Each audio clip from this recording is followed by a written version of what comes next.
அஸ்ஸலாமு அலைக்கும். எல்லாத்துக்கும் வணக்கம்.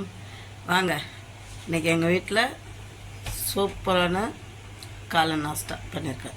வாங்க என்னன்னு பார்ப்போம். வாங்க, பாருங்கள், நான் கொஞ்சம் பொங்கல் எடுத்து வச்சுருக்கிறேன். எனக்கு வெண்பொங்கல் இன்றைக்கி நான் வீட்டிலே செஞ்சேன்.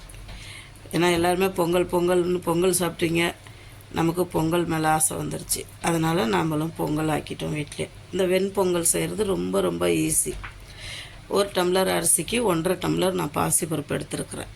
எடுத்து கழுவி குக்கரில் போட்டுட்டு கொஞ்சம் மிளகு, கொஞ்சம் ஜீரகம், கொஞ்சம் பெருங்காயம், தேவைக்கேற்ற உப்பு போட்டு ஒரு 3 விசில் விட்டுட்டு இங்கே ஒரு சின்ன பாத்திரத்தில் நெய் காய வச்சு அதில் முந்திரி பருப்பை போட்டு நல்லா வறுத்து இந்த பொங்கலில் போட்டு கிண்டி விட்டு எடுக்கணும்.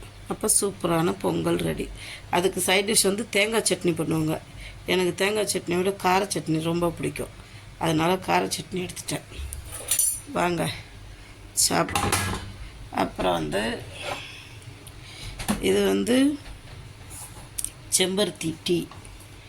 செம்பருத்தியில் டீ உடம்புக்கு ஒரு செம்பருத்தி ரொம்ப நல்லது. வாங்க இனி சாப்பிடுவோம். பிடிச்சிருந்தா ஷேர் பண்ணுங்கள், சப்ஸ்கிரைப் பண்ணுங்கள், மறந்துடாதீங்க. மிக்சிங் சேனல் உங்கள் சேனல் லைக் பண்ணுங்கள். இப்போயும் சொல்கிறேன், பொங்கல் பண்ணுறது ரொம்ப ரொம்ப ஈஸி. இங்கே சுடு தண்ணி எடுத்து வச்சுருக்கேன், உடம்பு முடியல. பொங்கலுக்கு 1 கிளாஸ் அரிசிக்கு 1.5 கிளாஸ் பாசிப்பருப்பு எடுத்து 2 கழுவி குக்கரில் போட்டுட்டு கொஞ்சம் மிளகு, ஜீரகம், ஒரு சின்ன துண்டு இஞ்சி, கொஞ்சம் பெருங்காயம், தேவைக்கேற்ற உப்பு போட்டு நல்லா ஒரு 2-3 விசில் விட்டுட்டு மூடி வச்சுட்டு கொஞ்சம் சின்ன தாளிப்பு கரண்டி இருக்கும்ல, அதில் கொஞ்சம் நெய் போட்டுட்டு முந்திரி பருப்பை வறுத்து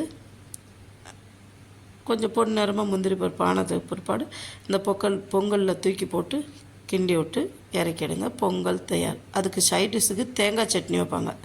ஆனால் எங்கள் வீட்டில் இன்றைக்கி கார சட்னி இருக்குது, சூப்பராக இருக்கும்.